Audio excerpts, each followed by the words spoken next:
नमस्कार। देवभूमि के दंगल में आप सभी का स्वागत है। मैं हूं आपके साथ यशी शुक्ला और देवभूमि के दंगल में आज हम बात करेंगे वन्य जीव और मानव संघर्ष।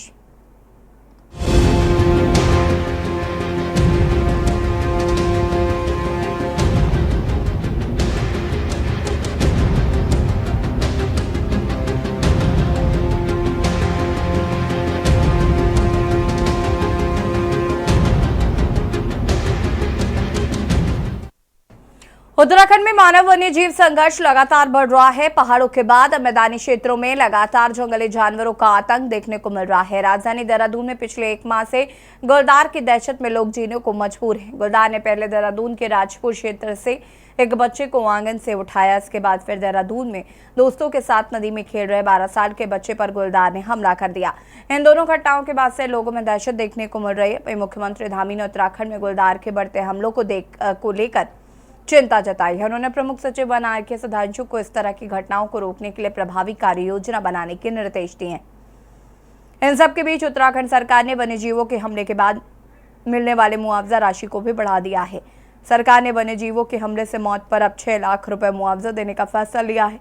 बता दें कि राज्य में मानव वन्य जीव संघर्ष में मृतकों के परिजनों को अब तक 4 लाख रुपए दिए जाते थे, जिसे बढ़ाकर 6 लाख किया गया, जबकि ऐसे मामलों में पूरी तरह से अपंग होने वालों को 3 लाख रुपए की आर्थिक सहायता दी जाएगी। वहीं कांग्रेस ने सरकार से मुआवजा राशि और बढ़ाने की मांग की है। साथ ही कांग्रेस का आरोप है कि वन विभाग की ओर से मानव वन्य जीव संघर्ष को रोकने के लिए कोई कार्य नहीं किया जा रहा, जिससे घटनाएं रुक नहीं रही हैं। वहीं कांग्रेस ने देहरादून में घूम रहे गुलदार को न पकड़े जाने पर वन विभाग की कार्यप्रणाली पर सवाल खड़े किए। सवाल यह है कि आखिर कब उत्तराखंड में मानव वन्य जीव की घटनाएं रुकेंगी। आज इसी मुद्दे पर चर्चा करेंगे। उससे पहले रिपोर्ट।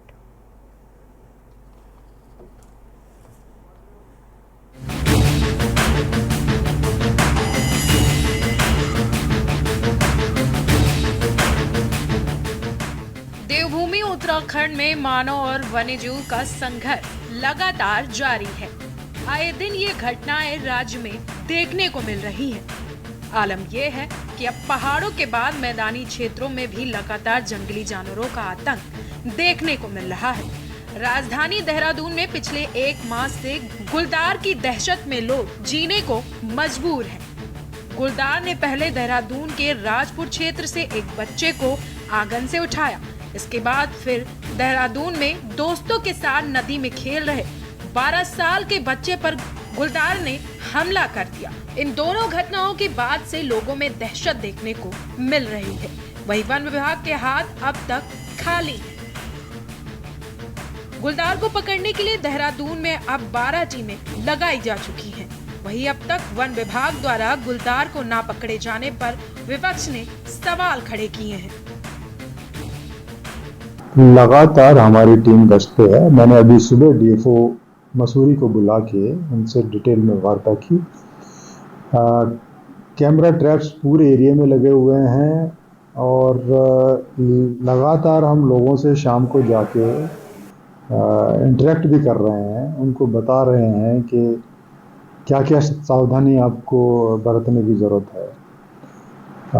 पिंजरे भी लगे हुए हैं, साइट चेंज कर करके हम उसमें देख रहे हैं। कैमरा ट्रैप के आधार पे पिंजरे लगाए जाते हैं कि किस एरिया में वो विचरण कर रहा है जानवर, तो उसके आधार पे जो है वो पिंजरे की जगह बदलती है। तो पिंजरे हमने 3-4 पिंजरे शायद डीएफओ मसूरी के पास हैं और वो उसको लगातार उस एरिया में यूज़ कर रहा है। सिर्फ कारण यह है कि सीसीटीवी कैमराज नहीं है।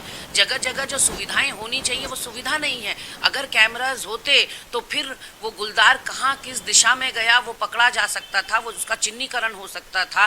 तो अगर सारी सुविधाओं से लैस और जहाँ सारे संतरी से मंत्री तक लाभबंद है, जहाँ पुलिस निदेशालय है, अगर वहाँ गुलदार नहीं पकड़ा जा रहा है तो ऐसे में ये कितना बड़ा फेलियर वन विभाग का है उसको समझा जा सकता है।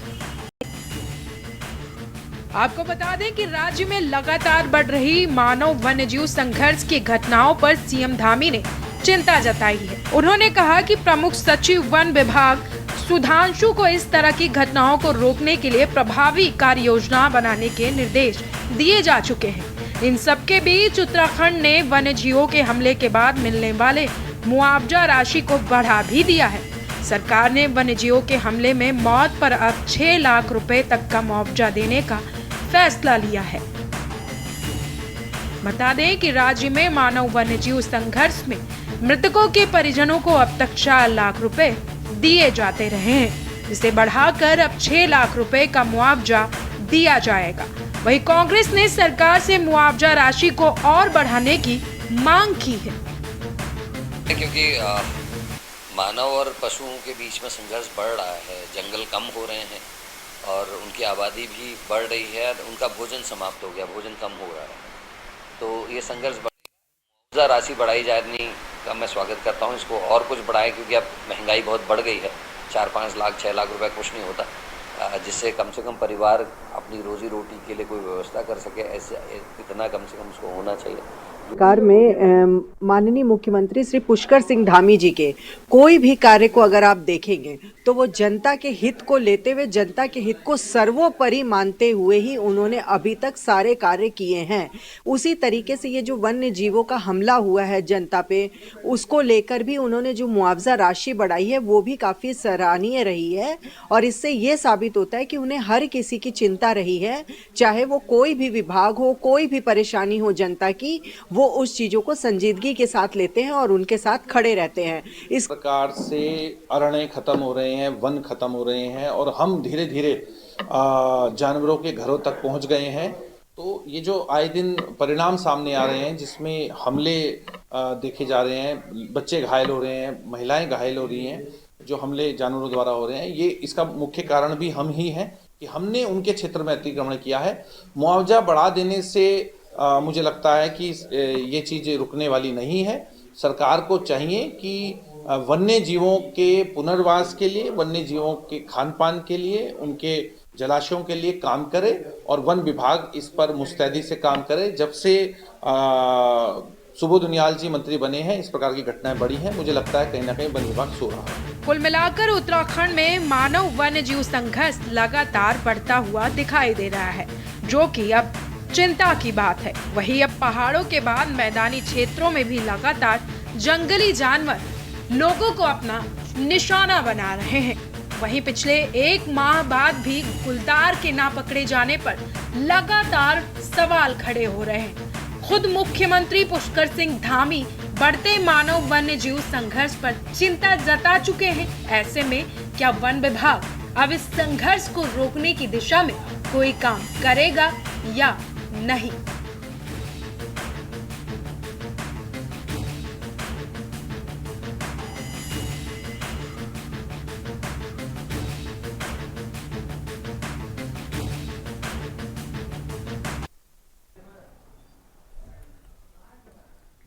जी हाँ, तो वन्य जीव और मानव के बीच जो संघर्ष है उसको लेकर कहीं ना कहीं धामी जी तो सख्त हैं ही, साथ ही साथ विपक्ष भी इसको लेकर कई सवाल उठा रहा है, क्योंकि वन्य जीव जिस तरीके से अब मैदानी क्षेत्र और पहाड़ी क्षेत्रों का रुख कर रहे हैं, उससे कहीं ना कहीं जनता में भी काफ़ी ज़्यादा दहशत व्याप्त है और इसको रोकने के लिए लगातार प्रयास किए जा रहे हैं।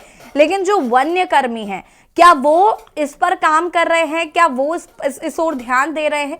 ये चर्चा का विषय है और इसी पर हम बातचीत करेंगे। मेहमान हमारे साथ जुड़ चुके हैं, उनसे आपका परिचय करा देते हैं। जपेंद्र सिंह जी, प्रवक्ता बीजेपी, हमारे साथ जुड़ चुके हैं। शीशपाल सिंह बिस्सी, प्रदेश प्रवक्ता कांग्रेस, हमारे साथ जुड़ चुके हैं। पीसी थपलिया जी, वरिष्ठ नेता यूकेडी, हमारे साथ जुड़ चुके हैं और सुभाष झा जी, वरिष्ठ पत्रकार, हमारे साथ जुड़ चुके हैं। आप सभी का सबसे पहले तो बहुत बहुत स्वागत है। शुरुआत जपेंद्र जी आपसे करेंगे। क्या कुछ कहना चाहते हैं कि भाई वन्य जीव जिस तरीके से अब मैदानी पहाड़ी क्षेत्रों का पहले भी करते थे, अपने मैदानी इलाकों में भी आने लगे, देहरादून में ही गुलदार देखा गया, ये कहीं ना कहीं आम जनमानस में अब दहशत का माहौल साफ तौर पर देखा जा रहा है। क्या कुछ धामी जी इसको लेकर करें, पहले उस पर बात करते हैं। सबसे पहले तो आप सभी को श्री राम जन्म स्थान के जो अभी कुछ ही घंटे शेष रह गए हैं, उसकी सभी को बहुत बहुत बधाई। और दूसरा, अब हम मुद्दे पे आते हैं अपने। तो देखिए, उत्तराखंड 70% कवर्ड है फॉरेस्ट से, और फॉरेस्ट से कवर्ड होने की वजह से तो डेफिनेटली जब इतने घने जंगल हैं, इतना वृद्ध क्षेत्र है, तो डेफिनेटली जंगली जानवरों का वहाँ पे उनके जो उनकी अपनी आवाजाही है या उनका जो एक अपना क्षेत्र है, और उन क्षेत्र के साथ साथ जैसे जैसे रेजिडेंशियल एरियो का विस्तार होता जा रहा है, तो ये अपने आप में एक चिंताजनक विषय है। और समय समय पर सरकार और वन विभाग ऐसे उपाय करता है कि आबादी वाले क्षेत्रों से जानवरों को कैसे दूर रखा जाए। और क्योंकि हमारे साथ सबसे बड़ी दिक्कत यहाँ आ जाती है कि 70% फॉरेस्ट से कवर है उत्तराखंड का, प्रत्येक गांव, प्रत्येक नगर। तो ऐसे में फॉरेस्ट विभाग निश्चित तौर पर अपना काम कर रहा है, लोगों को एहतियातन कुछ एहतियात बरतने को भी कहा जाता है, और जहां जहां कभी इस तरह की घटनाएं होती हैं, कोई मैन ईटर हो जाता है या हमले करता है, तो उसे पकड़ने का प्रयास किया जाता है। अगर उसे पकड़ने में विफलता मिलती है तो फिर डेफिनेटली उसके लिए शिकारी भी बुलाए जाते हैं। तो ये तो सारी चीजें हो गई जो सरकारी तौर पर होती हैं, लेकिन जो सामाजिक संस्थाओं की तरफ से गांवों में लोग खुद भी अवेयर रहते हैं, लेकिन फिर भी ऐसी घटनाएं हो जाती हैं, और निश्चित तौर पर विभाग और सरकार प्रयासरत है कि इन घटनाओं पर कैसे लगाम लगाई जाए और ये घटनाएं कम से कम हो या बिल्कुल ना हो, और कम से कम उसमें जान माल की हानि ना हो, किसी की भी निवासी की, किसी की भी जो उस क्षेत्र में, जंगल के क्षेत्र के साथ लगते हुए क्षेत्रों में निवास करते हैं, तो उनकी जान माल की हानि ना हो। तो डेफिनेटली उसके लिए कुछ फॉरेस्ट विभाग की तरफ से कुछ ट्रेनिंग प्रोग्राम्स और एहतियात को लेकर जो आगे योजनाएं हैं, तो उनसे निश्चित तौर पर जनता को अवगत करा के उनसे जोड़ने का काम किया जाएगा। ठीक है, शीशपाल जी क्या कुछ कहना चाहते हैं? वन्य जीवों का खतरा कहीं ना कहीं साफ तौर पर बढ़ता जा रहा है, और इसको लेकर धामी जी काफ़ी ज़्यादा चिंता में भी हैं, और इसको लेकर वो काम भी कर रहे हैं। क्या कहना चाहते हैं? देखिए यशी जी, सबसे पहले मैं भाजपा के प्रवक्ता की बात का जवाब दूंगा। उन्होंने कहा कि भगवान राम के मंदिर का निर्माण हो रहा है और सभी को उसकी हार्दिक बधाई। मैं भी भाजपा प्रवक्ता को बधाई दूंगा, और साथ ही ये निवेदन भी करूंगा कि जो हमारे सनातन की धुरी हैं, चारों पीठों के शंकराचार्य, उनके आदेश का पालन भारतीय जनता पार्टी करे, और जो धर्म सम्मत जो प्राण प्रतिष्ठा है विधि विधान से शंकराचार्यों के मार्गदर्शन में हो। और रही यहाँ पर आदमखोर के हमलों की बात, तो भाजपा के प्रवक्ता ने कहा कि कभी कभी जो है ये हमले हो रहे हैं, ये कभी कभी नहीं हो रहे हैं, ये लगातार हो रहे हैं। देहरादून में ही आप देखिए कि जो इस महीने की घटनाएं है, 4 साल के बालक की जो है जान चली गई, और जो है अभी एक 12 वर्षीय बालक पर जो है गुलदार ने हमला किया। 6 महीने पहले आपको याद होगा यशी जी, हमने इस पे डिबेट भी की थी, सैंसपुर क्षेत्र में एक 4 वर्षीय बालक की जान चली गई थी। मुख्यमंत्री जी ने तब भी चिंता व्यक्त की थी। पिछले ही साल पौड़ी के रिखणीखाल ब्लॉक में 1 महीने तक जो है कर्फ्यू लगा रहा, बाघ का इतना ज्यादा आतंक था। और अभी पिछले महीने जो है कुमाऊं क्षेत्र में 4 महिलाओं पर जो है बाघ ने हमले किए, उनकी जानें उसमें चली गई। तो ये लगातार हो रही है और दिन प्रतिदिन हो रही है। इतनी संख्या इसकी बढ़ रही है कि अब तो गिनती करना भी मुश्किल हो रहा है। और सरकार कह रही है कि साहब हमने जो है मुआवजा राशि बढ़ा दी। अरे भाई, जान की क्या कीमत हो सकती है? आप बताएं ना, जो वन्य जीव और मानव संघर्ष रोकने के पैरामीटर है, आखिर उसका पालन क्यों नहीं हो रहा? केंद्र सरकार का भी इसमें जो अनुदान होता है, जो राशि उसमें खर्च की जानी चाहिए, वो उसमें खर्च क्यों नहीं की जा रही है? और वन्य जो सुरक्षा कर्मी है, वो बेचारे तो अपनी जान पर खेल करके पूरी मुस्तैदी से काम करते हैं, लेकिन उनको जो सुरक्षा के उपकरण हैं, जो उनको सेफ्टी गार्ड दिए जाना चाहिए, वो आप दे नहीं रहे हैं। जो उसके लिए जो है बीट वॉचर जो बनाई जानी चाहिए, जो मचान बनाई जानी चाहिए जगह जगह पर, वो बनाई नहीं जा रही है। अब तो जो है बाघ की हिम्मत इतनी बढ़ गई है कि वो बिल्कुल सचिवालय के बगल तक ही जो है आ गया है। तो जब राजधानी में ही लोग सुरक्षित नहीं है, तो आप हमारे इस दुर्गम पर्यटन क्षेत्र की स्थिति का ये सीधी अंदाजा लगा सकती हैं। लोग घरों से निकल करके अपने रोजमर्रा के लिए काम के लिए जाते हैं, लेकिन लौट के नहीं आते। हमारे बच्चे स्कूल पढ़ने जाते हैं, लेकिन लौट के नहीं आते। उन माओं की स्थिति का आप अंदाजा लगा दीजिए, जो अपने लाल को जो अपने सामने होता हुआ दिखती है, उनकी जो है सामने से बाघ जो है बच्चों को उठा के ले जा रहे हैं। ये जो 4 वर्षीय बालक की अभी इसी महीने ये घटना घटी, और जो 6 महीने पहले सैंसपुर में घटी थी, मां के सामने बाघ जो है इन दोनों बच्चों को उठा के ले गया। और तब भी जो है सरकार कह रही साहब हमने मुआवजा बढ़ा दिया। अरे भाई, वन महकमा 100 आ रहा है, उस पैसे का हिसाब भी तो आप जनता को दीजिए, जो वन्य जीव और मानव संघर्ष रोकने के लिए आता है। भाई आप उस पैरामीटर का पालन नहीं करें। जो है मलिक साहब पीसीसी अब बयान देके जो है अपनी कर्तव्य की तीसरी समझ रहे हैं, और वहीं पर जो है प्रमुख सचिव जो बन है वो भी जो है बयान देके अपने कर्तव्य की तीसरी समझ रहे हैं। इन लोगों से पूछे ना, एसी कमरों से निकल के ये गए हैं उन स्पॉट्स पर, उन दूर दराज में, रिखणी खौल ब्लॉक में जब 1 महीने तक कर्फ्यू लगा था, मैंने तब भी आग्रह किया था भाई मौके पर जाइए, आप वस्तु स्थिति को देखिए तो सही, आखिर ये हो क्यों रहा है। आखिर जो सदियों से, युगों से, कोई बाघ पहली बार तो यसी आई नहीं है, ये तो जो है इंसानों के साथ ही रहे, इनका व्यवहार कभी इतना खोंकार नहीं हुआ, आज हो क्यों रहा है आप बताइए ना। कहीं ना कहीं तो दिक्कतें हैं, कहीं तो सुरक्षा के उपायों में चूक हो रही है। जो वहां पर जो है सुरक्षा दीवारें बननी चाहिए जंगलात के आसपास, वो क्यों नहीं बनाई जा रही है आप बताइए ना। जो फेंसिंग होनी चाहिए लोहे की, वो क्यों नहीं हो रही है, आप तार बाड़ क्यों नहीं कर रहे हैं, उस प्रकार की कई चीजें हैं, हर स्तर पर, हर पैरामीटर शिषपाल जी पर वापस आते हैं, जरा इस पर भी आगे हम जवाब लेंगे जपेंद्र जी से। पीसी थपलियाल जी क्या कुछ कहना चाहते हैं? मैडम, हमने ये सोच के राज्य की लड़ाई लड़ी कि यूपी की राजनीति हमारी पीड़ा को नहीं समझ पाई, लेकिन दुर्भाग्य ये है कि यूपी की राजनीति के एजेंट आज सरकार में हमको गवर्न करते हैं और उनको ये नहीं मालूम कि एक्चुअल में जो जनता की पीड़ा है वो कौन सी नवज से वो इसको हल कर सकते हैं, उनको नहीं मालूम, अनुभवहीन। आज हमारे जो प्लान है, जंगली जानवरों का भारी आतंक पहाड़ में है, हमारे खेत खलिहानों को सुअर और बंदर नोच डाल रहे हैं और हमारे घरों में बाघों की बढ़ती संख्या ने हमें भयभीत कर दिया है। और हाल यह है कि हम लोग जो यहाँ पे बैठे हैं, हमारी भी हिम्मत नहीं होती अपने गांव में जाने की, क्योंकि रास्ते में बहुत संख्या में जंगली जानवरों की बढ़त हो चुकी है। लोग कहते हैं कि जंगल कट गए, नहीं, जंगल बढ़ गए हैं पहाड़ में, क्योंकि हमारे गांव भी खाली होकर जंगल में तब्दील हो गए हैं। और जो जंगली जानवरों की जो संख्या है वो इतनी बढ़ गई है, और उसका कारण है कि मैदान में जंगलों का खात्मा होना। ऐसा लगता है मानो कि उत्तराखंड ने पूरा ठेका ले रखा है इस हिंदुस्तान का कि हम उनके पर्यावरण की रक्षा करेंगे, लेकिन आज पूरे उत्तर प्रदेश में जो जंगल 7% कवर भी नहीं है जंगलों का, और जबकि हम 70% कवर के साथ जिंदा खड़े हैं। तब हमें चिंता होती है कि इतनी जो पूरे जगह से सारे, चाहे बंदर है, हम बंदरों की शक्ल से पहचान जाते हैं, ये बंदर हरिद्वार से पहाड़ में आ रखा है, ये बंदर हिमाचल का है, उनकी शक्लें भी अलग अलग होती हैं।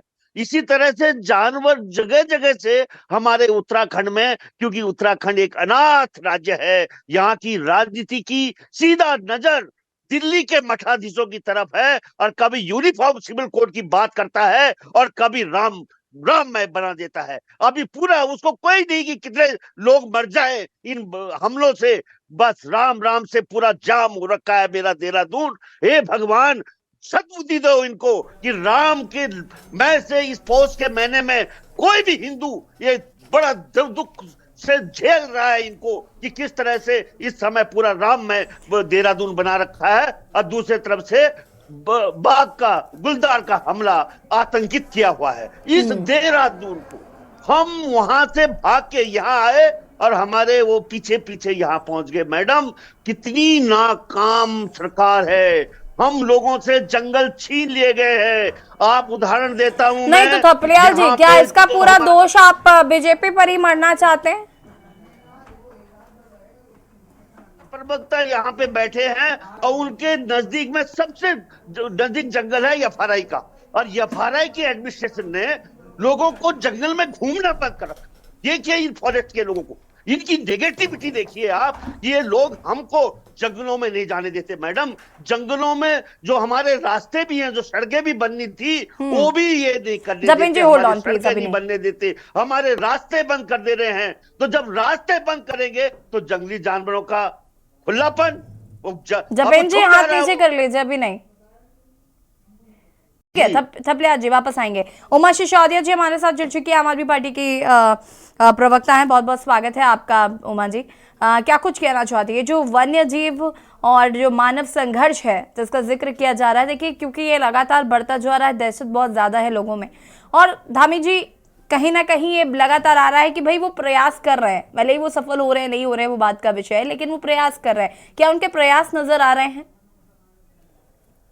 वन्य जीव संघर्ष और मानव संघर्ष जो है ये एक छोटा आसान मुद्दा नहीं है जिसे हम 1 घंटे की डिबेट में बैठकर सुलझा पाए या हम कुछ ऐसे कार्य कर पाए कि जिससे कि ये संघर्ष एकदम से खत्म हो जाए। ये बहुत बड़ा मसला है और बहुत सालों से चला हुआ आ रहा मसला है। आप ये देखिए कि विश्व की सबसे बड़ी आबादी का देश, विश्व की सबसे बड़ी जनसंख्या का देश, आज जिस तरीके से जनसंख्या विस्फोट हिंदुस्तान में है उससे सीधा प्रेशर जो है वो वन्य जीवों के जो घर हैं उन पर पड़ रहा है। आप ये सिंपल समझिए कि जो जंगल के आसपास की जो जमीनें हैं वहां तक इंसान पहुंच गया है अपने घर बनाते बनाते और हमने एक स्पीशीज को, हमने जानवरों की हजारों स्पीशीज को, सिर्फ चलिए ये तो गुलदार है, ये हम पर हमला कर रहे हैं तो हमें नजर आता है, लेकिन हमने हजारों स्पीशीज को इस समय खतरे में डाल दिया है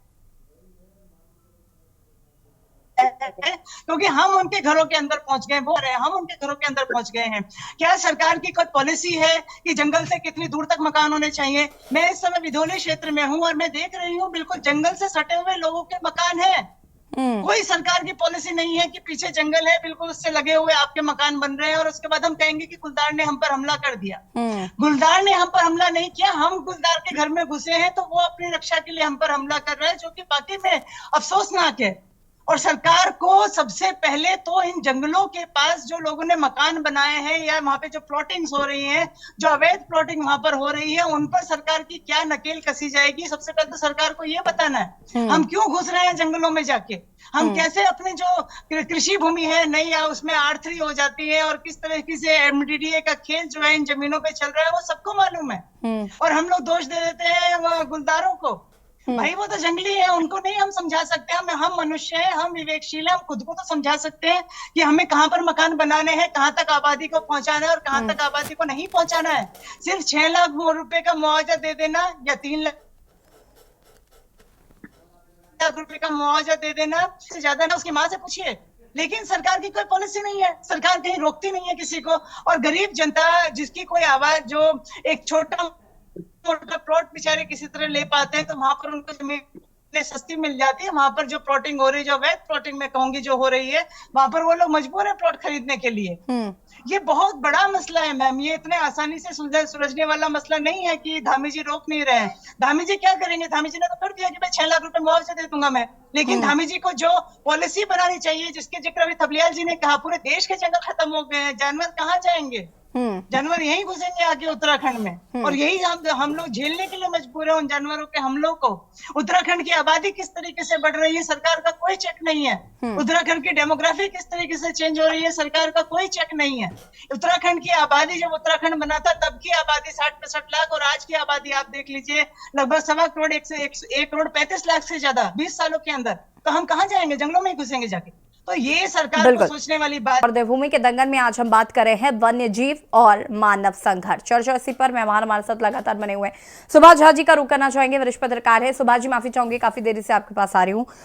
अगर हम बात करें यहाँ पर जिस तरीके से उमा जी ने कहा, देखिए बहुत जायज बात है, ये हम सभी जानते हैं कि कहीं ना कहीं आज जिस तरीके से जितने भी जीव हैं अगर वो बाहर आ रहे हैं तो उसका रीजन यही है कि हमने उनकी जगह पर जाकर घर बना लिया है और वो अपनी सुरक्षा के लिए हम पर हमला कर रहे हैं।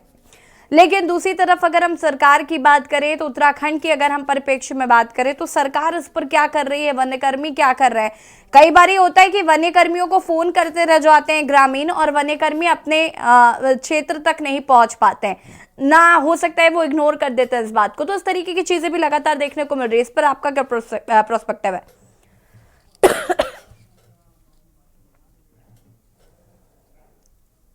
सुभाष जी अनम्यूट कीजिए। इतना गंभीर है। यसी जी, हमारी आवाज जा रही है क्या? हाँ जी, हाँ जी, हाँ जी, हमारी आवाज जा रही है। जी। सरकार इसको लेकर के कितना गंभीर है इसको आप समझ सकती हैं कि सरकार ने 4 लाख से 6 लाख रुपए बढ़ा दिए।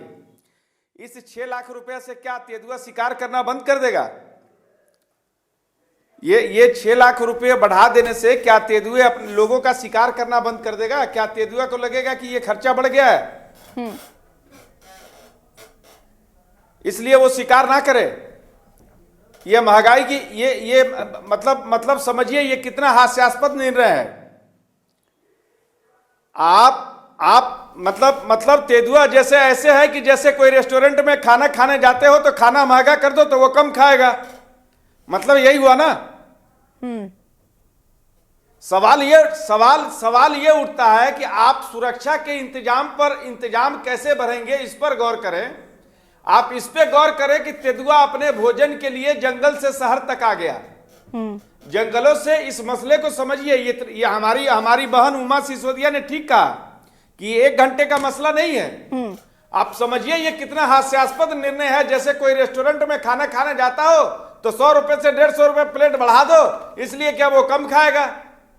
तो ऐसा है क्या कि तेंदुआ 4 लाख से 6 लाख करने से वो शिकार कम कर देगा कि भाई साहब उत्तराखंड सरकार के ज्यादा खर्च हो रहे हैं हमारे ऊपर?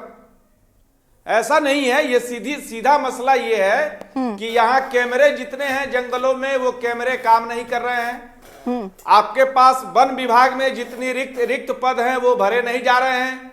छोटे छोटे जो वन में जो निगरानी करने का काम होता था, वो काम में जो संख्या बल होनी चाहिए वो संख्या बल नहीं है। तीसरा सबसे बड़ा जो कारण है वो ये है कि जगह जगह जी जंगल जो है जलाए जा रहे हैं। यहाँ अभी फरवरी मार्च का महीना आएगा, मार्च के महीना से जंगलों में आग लगने की घटना बढ़ जाएगी। और यहाँ आग लगने की घटना यहाँ घटना नहीं होती है, यहाँ साजिश होती है। और साजिश के तहत वन माफिया जो है जंगल में आग लगाते हैं और वनों को काटा जाता है। उसके बाद अब जाहिर है जब उसके रहने की जगह को खत्म किया जाएगा, जब लोग पलायन करके शहर की तरफ बढ़ रहे हैं तो वो बेचारा कहां जाएगा? जंगल उसका खत्म हो रहा है तो वो भी आ रहा है शहर में। मुख्य बात यह है जिस पर सरकार गौर नहीं कर रही है। दूसरी बात, जो पहले जानवर लोग पालते थे गांवों में, तो जानवर पालते थे तो तेंदुआ जानवर का शिकार करके अपना पेट भर लेता था। जंगलों में जानवर होते थे तो उससे तेंदुआ अपना शिकार कर लेता था। अब जब जंगलों में जानवर की कमी हो रही है, जानवर कम हो रहे हैं, तो जाहिर है जब जानवर उसकी खुराक जब कम होगी, उसके भोजन के इंतजाम कम होंगे, फिर वो क्या करेगा? मूल सवाल ये है। दूसरा बात, वन विभाग को इस पर सीरियस होना चाहिए। सरकार उसकी संख्या बल बढ़ाए, सरकार निगरानी करे, इस पर कोशिश किया जाना चाहिए। और उल्टा ये तकिया कलाम ये हो गया कि 4 लाख से हमने 6 लाख कर दिया जी, यानी अब जो तुमको खाएगा तो 4 लाख के बदले 6 लाख हम दे देंगे, तुम चुप हो जाना। ये कोई जवाब हुआ क्या? ठीक है जपेन जी। हम सभी साथी वक्ताओं की बात को सुना। आरोप प्रत्यारोप का तो दौर चलता ही रहता है। क्या जंगली जानवरों की इस तरह के हमलों की घटनाएं कांग्रेस सरकार में नहीं हुई या अन्य समय में नहीं हुई? तो ये एक प्राकृतिक, इसे हम इंसिडेंट के तौर पर देखा जाना चाहिए। सरकार के पास, विभाग के पास पर्याप्त संख्या में फॉरेस्ट नहीं तो जपेंद्र जी, ये जो अवैध प्लॉटिंग का मसला है ये प्राकृतिक तो नहीं है। हम जंगलों में घुसते चले जा रहे हैं, ये मुझे नहीं लगता ये प्राकृतिक है। ये तो इंसानी चीजें हैं ना, कि इंसान जाकर अवैध प्लॉटिंग कर रहा है, जंगलों को काटा जा रहा है, वनों को काटा जा रहा है। आपके एक सेकेंड, आपके सीसीटीवीज काम नहीं कर, wait for a minute please जपेन जी, सीसीटीवीज काम नहीं कर रहे आपके। वन्य कर्मियों को जो सुरक्षा के मानक के तौर पर जो भी उनके उपकरण होते हैं वो उनके पास है नहीं, मौके पर वो पहुंचते नहीं हैं, जगह जगह पर जो पिंजड़ा लगाना चाहिए या जो चीजें होती हैं वो भी नहीं की जा रही है। तो सर ये किसकी जिम्मेदारी है? ये भी प्रकृति की जिम्मेदारी है क्या?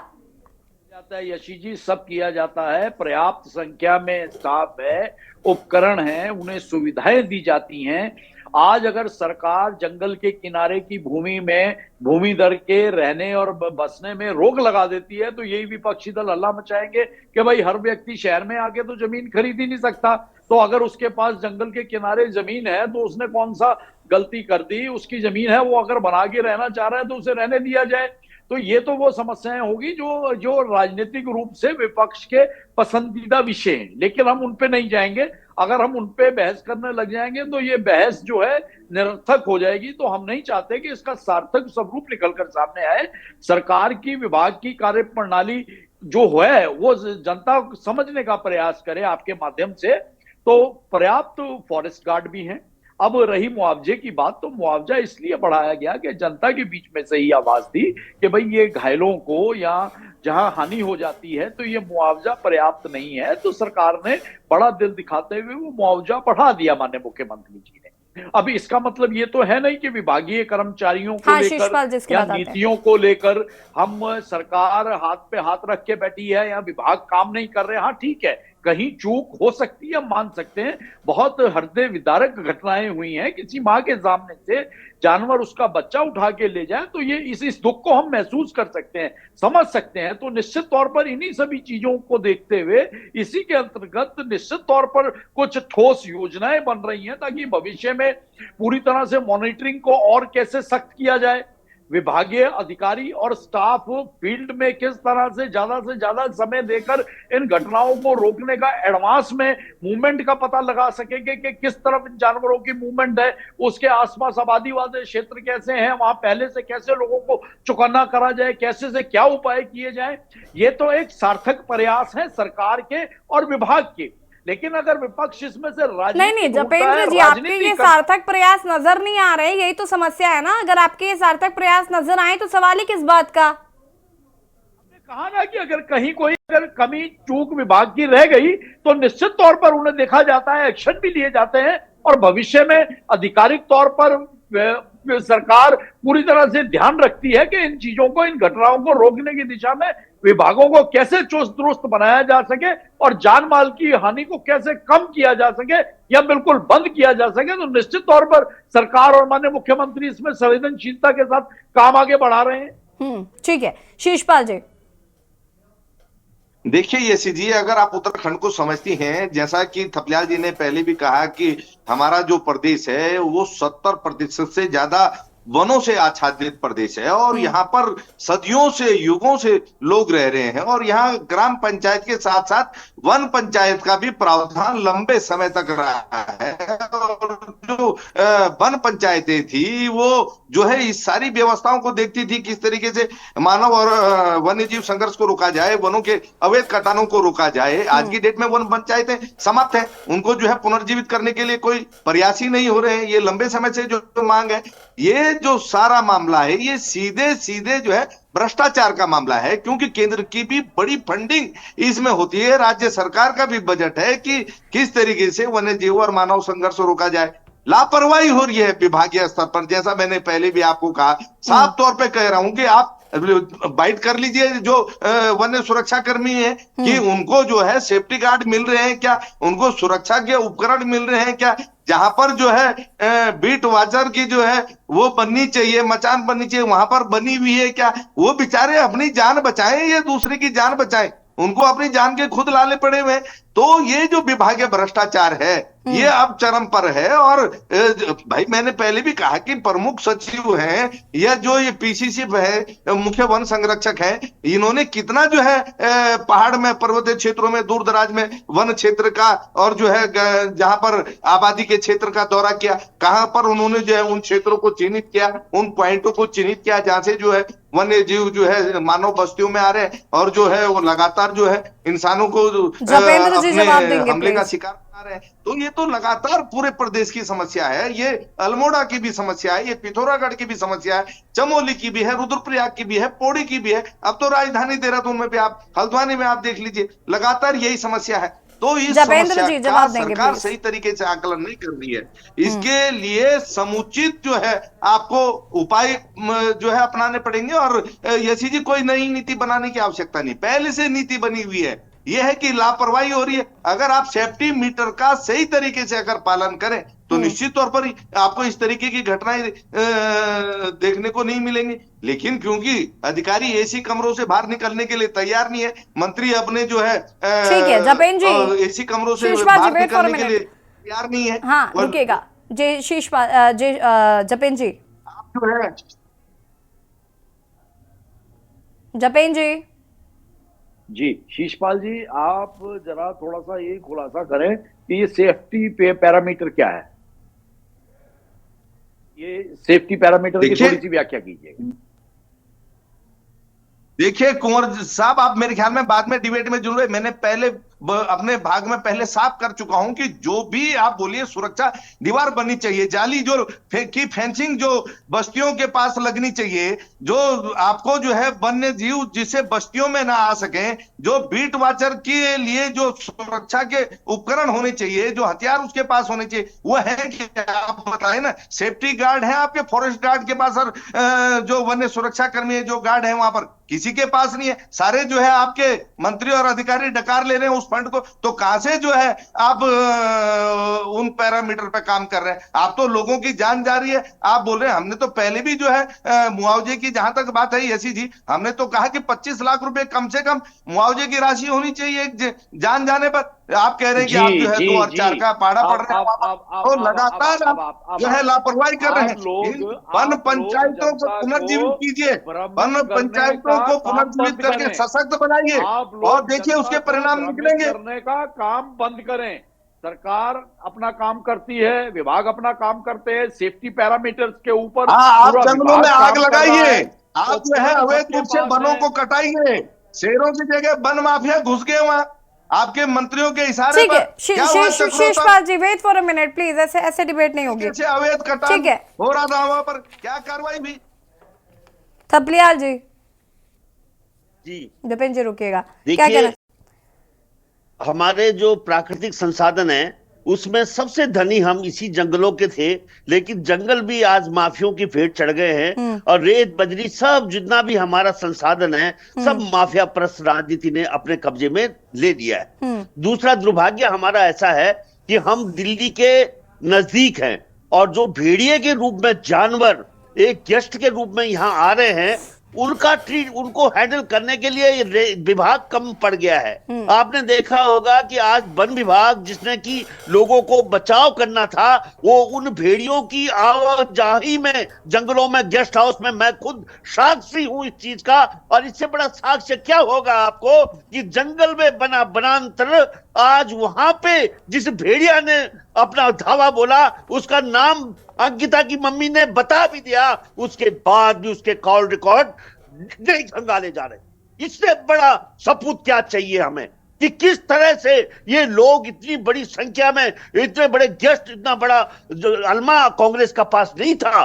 कांग्रेस के कुछ गिने चुने गेस्ट आते थे, लेकिन इनके तो बाप रे बाप, संघ परिवार से लेकर जितने परिवार, जितने पूरा गुजरात, एनीबडी। आपने देखा होगा कि एक वहां का माफिया सीधा बद्रीनाथ तक पहुंच गया था जब कोरोना का वो था। तो इसलिए हम लोग माफिया पर राजनीति के शिकार हो चुके हैं। हमें बाघ खाएंगे, हमें नहीं छोड़ेंगे। और ये लोग अपना बचाव करके राम का कभी यूनिफॉर्म सिविल कोड में हमारी जनता का ध्यान भ्रमित करते रहेंगे। लेकिन आज जो स्थिति है बहुत ही कठिन स्थिति में, क्योंकि इन्होंने जो पहाड़ों में पलायन रोकना था, चकबंदी करके रोकना था, वन पंचायतें बनाकर जंगलों में जनता का अधिकार मुहैया कराना था, उस सब से हमें महरूम कर दिया गया है।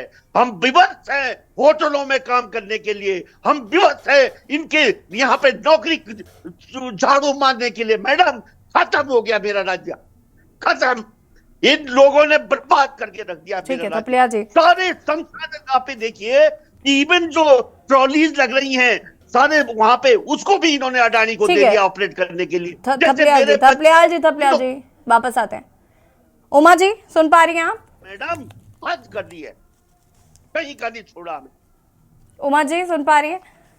देखिए सल्यूशन पर बात करें तो ज्यादा बेहतर होगा, क्योंकि ये मुद्दा ऐसा नहीं है कि इस पर हम आरोप प्रत्यारोप चलाएं या इस पर आरोप प्रत्यारोप शुरू करें। मुझे लगता है सॉल्यूशंस पर बात करें तो ज्यादा बेहतर होगा। मैडम फॉरेस्ट विभाग कमजोर हो गया। ठीक है, वापस आते हैं आपके पास थपलियाल जी। उमा जी, फॉरेस्ट गार्ड में क्या हुआ था? यशी जी हम बीच में बोलना चाहेंगे। देखिए यशी जी, मैंने पहले भी आपके चैनल पर भी और मैंने तमाम दूसरे चैनल पर भी हमेशा इस बात को बोला है कि सरकार को एक सही आवास नीति लेकर आना बहुत जरूरी है, सही जनसंख्या नीति लेकर आना बहुत जरूरी है, क्योंकि ये सारी चीजें जो जिस पर आज हम लोग चर्चा कर रहे हैं, ये सारी चर्चाएं एक दूसरे के साथ जुड़ी हुई है। काश कि हमारी जनसंख्या हिंदुस्तान की इतनी ना होती और हमारी आवास नीति इतनी सॉलिड होती कि हमें पता होता कि हमने जंगलों से कितने किलोमीटर दूर तक हमें अपने आप को आबादी में रखना है, उसके बाद वहां पर आबादी क्षेत्र बनने ही नहीं देना है और वहां पर मकान बनने ही नहीं देने हैं। तो आज ये जिस विषय पे हम लोग चर्चा कर रहे हैं, शायद इस विषय पे हम लोग चर्चा ही नहीं कर रहे होते। तो ये एक बहुत बड़ा विषय है जिसपे कि सरकार को तत्काल एक नीति बनाने की आवश्यकता है कि हम कहाँ तक अपनी आबादी, अपनी जो किनारे की जो हमारी जो जमीनें होती हैं, उनको हम कहाँ तक अपनी आबादी घोषित करते हैं। अगर मैं बात करूं अभी जो नया मास्टर प्लान है, देखिए मसूरी में पहले हमें लगता था कि मसूरी रोड जो है बड़ी हरी भरी है, बहुत हरा भरा यहाँ पर है। आप ये देखिए नए मास्टर प्लान में कितनी सारी जमीनों को वहां पर R3 कर दिया गया है। कोई जरा इन MDDA वालों से पूछे कि भाई तुमने क्यों देहरादून को तुम फैलाए जा रहे हो, क्यों तुम R3 कर रहे हो, क्यों तुम नए मास्टर प्लान में पूरे देहरादून को, अगर बीजेपी से मैं बात करूं, बीजेपी कहेंगे विकास हो रहा है। भाई ये विकास हो रहा है? ठीक है जपेन जी, विकास के नाम पर कहीं ना कहीं जो उत्तराखंड की धरोहर है वो नष्ट होती हुई नजर आ रही है। पूरी तरह से विनाश है। सरकार को कहीं ना कहीं तो कंट्रोल करना पड़ेगा, कहीं ना कहीं तो रोकना पड़ेगा कि जो अनियंत्रित विकास के नाम पर जो हम लोग पूरे देहरादून को और पूरे उत्तराखंड की जो हरियाली है उसको खत्म कर रहे हैं, वन्य जीवों को खत्म कर रहे हैं, बढ़ता जा रहा है। कहीं ना कहीं तो उसको रोकना होगा, इसको चेक करना होगा। सरकार ने एक MDDA नाम का विभाग बनाया है जिन्होंने ये कहा,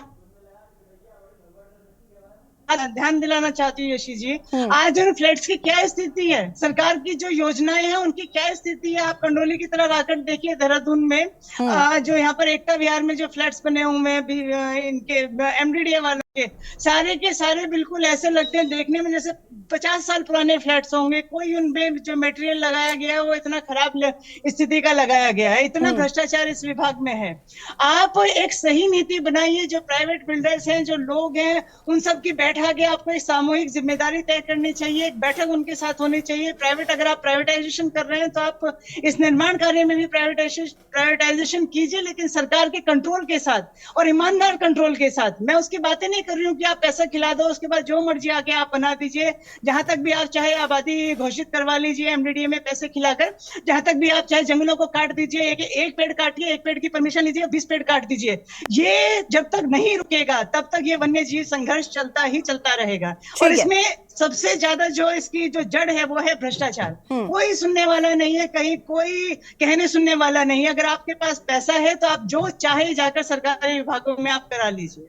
उसके बाद आप चाहे 6 लाख रुपए मुआवजा दीजिए, 3 लाख रुपए मुआवजा दीजिए। उसकी माँ के हाथ में से जो बच्चा चला गया वो कभी वापस नहीं आएगा इन 3 लाख और 6 लाख रुपए में से। सरकार अगर वाकई में उत्तराखंड के लोगों की जान माल की रक्षा करना चाहती है तो आपको कहीं ना कहीं सही तरीके से आपको अपनी नीतियां बनानी पड़ेंगी। जपेन जी यशी जी, हमारे सभी वक्ता साथी हम मुद्दे से हटकर उसे बिल्कुल पूरी तरह से डिबेट में सभी विषयों को थोड़ा जोड़ के जो ये इस तरह से डिबेट में हम क्या जवाब दें, बताइए। अब आप हमसे क्वेश्चन कीजिए, हमसे आप किस विषय पे जवाब चाहती है? यही कि वन्य जीव जो भाई मेरे क्वेश्चन का जवाब दे दीजिए। जो ये आप कृषि भूमि की जमीनों को लगातार R3 और लगातार आबादी में कर देते हैं, उनका कोई नॉर्म है आपके पास? कोई क्या नियमावली है, कैसे कर देते हैं आप लोग? यशी जी बताएं। यशी जी क्या सवाल है आपका? यशी जी, उमा जी आपसे पूछ रही है ना कि आप मेरे मुंह से ही सवाल सुनना चाह रहे हैं? उमा जी ने तो विषय को बिल्कुल पूरी तरह से चेंज कर दिया। नहीं, उमा जी ने पहले देखिए, उमा जी ने शुरुआत में ये बात कही थी कि ये 1 घंटे का सिर्फ का मसला नहीं है और वो थोड़ी चीजें ही हैं जो कहीं ना कहीं इनडायरेक्टली इन्वॉल्व हैं इसमें। लगी हुई जो जमीनें हैं वो सारी आपने आबादी घोषित कर दी है, वहां तक मकान बन गए, इसके पीछे का दोषी कौन? देखिए उमा जी ना, आप सरकार में उमा जी बस हो गया उमा जी सुनिए, उमा बहन सुनिए ना, सुनने की भी क्षमता रखिए। पूरा देहरादून चारों तरफ से वनों से घिरा हुआ है और देहरादून शहर के बीच में भी ऐसे अनेकों पॉकेट्स हैं जो वनों से घिरे हुए हैं। तो वो तो वन कहीं नहीं जा रहे, वहां तो किसी ने नहीं अतिक्रमण करा, ना उन्हें अतिक्रमण करने दिया जाता है। अब आपका विषय ये है कि वनों से लगती हुई जो प्राइवेट भूमि है, सरकार वहां क्यों इजाजत दे रही है लोगों को रहने की? तो क्या सरकार उन पे रोक लगा दे? जिस व्यक्ति के पास शहर में भूमि नहीं है, गांव में भूमि है या वन क्षेत्र के साथ लगती हुई भूमि है, तो आप लोग दीजिए, प्रस्ताव दीजिए कि सरकार को इस पर रोक लगानी चाहिए। आप किसी व्यक्ति का उसकी मूलभूत सुविधाओं का मैं उसका कृषि अधिकार भूमि नहीं की छीन बात सकते कर रही हैं। हूँ, मैं कृषि भूमि की बात कर रही हूँ कुमार भाई। कृषि भूमि को लगातार आवासीय भूमि में क्यों चेंज किया जा रहा है? उमा आप बहन, क्यों आप क्यों खुद एक चेंज कर देते हैं परिप्रेक्षक, कृषि भूमि आप को आवासीय भूमि में सिर्फ कुछ लाख पैसे लेकर? विशेष आपको पता है कि क्या परिस्थितियों किस तरह में का खेल कहा एमएलडीए में कैसे चलता है? चेंज, आप कहीं बहुत अच्छे कहीं से चेंज जानते हैं नहीं कुमार होती, जी। कहीं कुछ चेंज नहीं होता। विशेष परिस्थितियों में जो नियमानुसार जो नियम है उन नियमों के अनुरूप ही कहीं कुछ अगर परिवर्तित होने की संभावना हो तो वो परिवर्तित किया जाता है।